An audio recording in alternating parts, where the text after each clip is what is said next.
Soulslike used to be the small, hardcore corner of gaming, but now they're everywhere.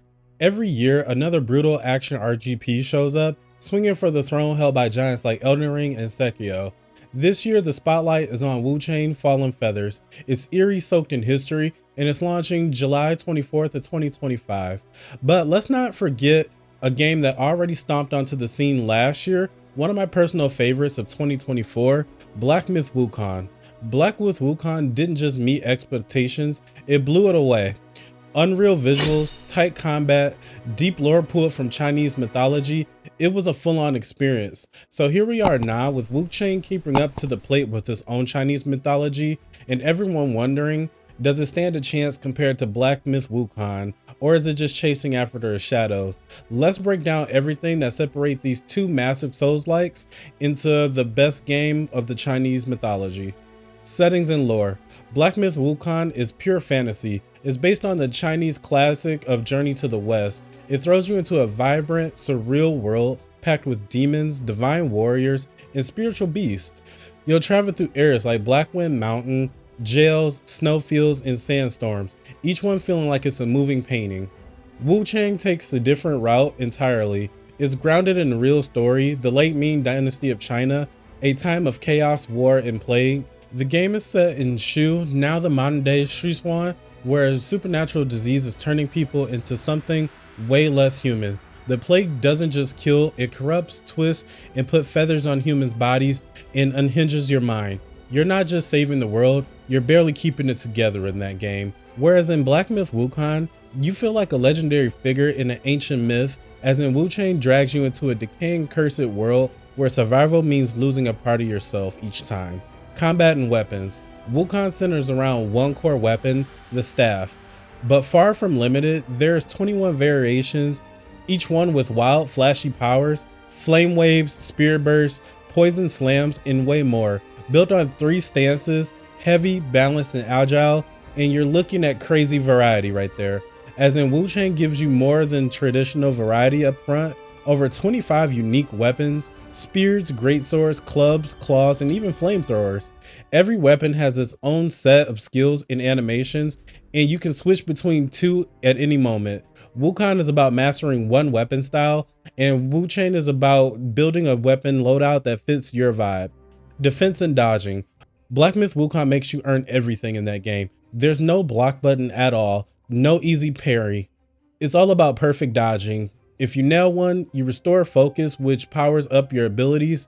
Eventually, you can unlock skills like counterflows and reversal strikes, but you'll have to work for that. Wuchang gives you the dodge, parry, and block button, but not every weapon can do all 3. Parrying is tied to specific weapons, and if you're using something heavy, you might be forced to dodge or you'll just die. Weapon choice dictates how you defend. Wukong rewards pure reaction timing, as Wuchang seems to let you build around your defensive comfort zones. Black Myth Wukong splits his magic into 3 categories: mysticism, strands, and alterations. You can equip one spell from each type. Then there are spirits and transformations, your big power moves. Transform into beasts like werewolves or bulls, each one with their own movesets for a specific set of time.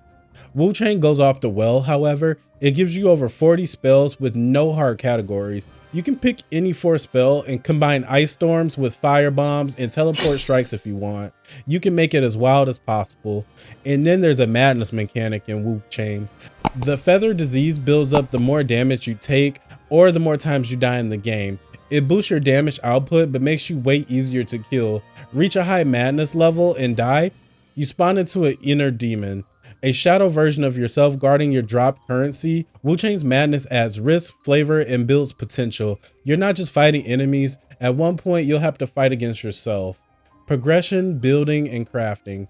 Wukong has separate trees, stats, spell upgrades, transformation perks, and staff skills. Want to be a spell-heavy trickster or a pure brawler? You'll need to commit and specialize to that. Wuchang throws it all into one massive skill tree, however. Stats, abilities, passives, spells, everything is in one place. It's huge and it's deep with branching paths and free respecs. Think Passive Exile, but actually manageable. Black Myth Wukong builds are tight and very focused. Wuchangs are messy, freeforms, and chaotic in all the best ways possible. World structure and exploration. Wukong is very chapter based. You move through one region to the next. There are some secret bosses and a lot of shortcuts you can find, but the structure is mostly linear. Fast travel definitely helps from going back and forth to one area to the next if you choose to go find a secret boss that you might have missed. But the actual layout does not loop back like classic Souls games. Wuchang is built a lot differently. It leans into interconnected designs. Levels, loops, landmarks matter, and shortcuts rewards exploration. Think Dark Souls 1 meets Sekiro, but spiked with a historical plague horror. Bosses can be tackled in different orders. Exploration matters, so the more you dig in, the more you find, and every play type should be different depending on your path order. Enemy designs and boss fights. Black Myth Wukong bosses are very cinematic. A lot of cinematic beasts pulled straight from Chinese legend. Great apes, thunder demons, sword-wielding monks, each one is so memorable. The game is very flashy with high production and gorgeous attack animations. Some critics say there were too many bosses and not enough strong regular enemies. Wuchang looks like it's building its fights to punish bad habits. Spears that pierce guards, claws that bypass parries. Some bosses force you to dodge, some forces you to keep your distance. There's no single solution per any enemy. The inner demon mechanic adds even more to the game. Die and reach a high madness level, that demon will stalk your run until you beat it or you lose everything that you've earned. Black Myth Wukong is a very spectacle. Wuchang is very survival. NPCs, quests, and story outcomes. Black Myth Wukong is mostly solo. You occasionally get NPCs to fight along your side, but your path is set with you facing most everything alone in this game. The real story is spiritual and symbolic based on Chinese philosophy and literature. Wuchang has side quests, moral decisions, and branching endings. Some characters help or hinder you depending on how you treat them. You can ally with rebels or betray them, spare civilians or butcher them. There are at least 3 confirmed endings for Wuchang with wildly different outcomes. Black Myth Wukong also had a positive ending and 2 bad endings. Visuals and sound. Black Myth Wukong looked insane. Its Unreal Engine 5 was in full flex. Lightning shifts, particle storms, water reflections, and even fur mechanics were all in the works. The cutscenes blend painting style visuals with modern animation. Boss designs look like they were carved out of temples and nightmares. Wuchang, however, leans very gritty, still using Unreal Engine 5, but is way darker and earthier. Misty mountaintops, rotting villages, blood trails, and crumbling architecture. Every zone has decay in its bones. And the music, as for the music, Black Myth Wukong gives you orchestral highs and spiritual instruments. Wuchang gives you ambient dread and traditional Chinese tones. Less hype, but way more pressure. Length and value. Black Myth Wukong clocks in around 38 to 48 hours. And if you wanted to beat all the secret bosses to get the secret ending, then you're looking around 60 hours for the completionist. It's a dense experience, but not bloated. Wuchang is expected to hit 40 to 60 hours, depending on how much you dig into the optional stuff. With branching storylines and multiple endings, the replay value is looking very high, just like Black Myth Wukong's were.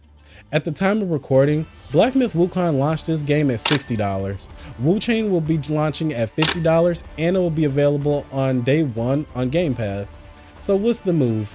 If you want a polished, myth-heavy spectacle with cinematic boss fights, then if you haven't already, you definitely should try Black Myth Wukong. But if you want to try something new that's raw, dark, and flexible, dropping with historical horror, then Wuchang The Falling Feathers could be a real breakout of 2025. So if you don't already have it on your radar, you definitely should. And if you already loved Black Myth Wukong, then definitely try to give Wuchang Fallen Feathers a fair shot. Hit that like button if you're hyped for Wuchang, and drop a comment in your thoughts about it. And don't forget that I stream every Monday, Wednesday, Friday, and Sunday at 9:30 Eastern Time on Twitch if you want to come hang out. Until then, stay smart, stay safe, and stay alpha.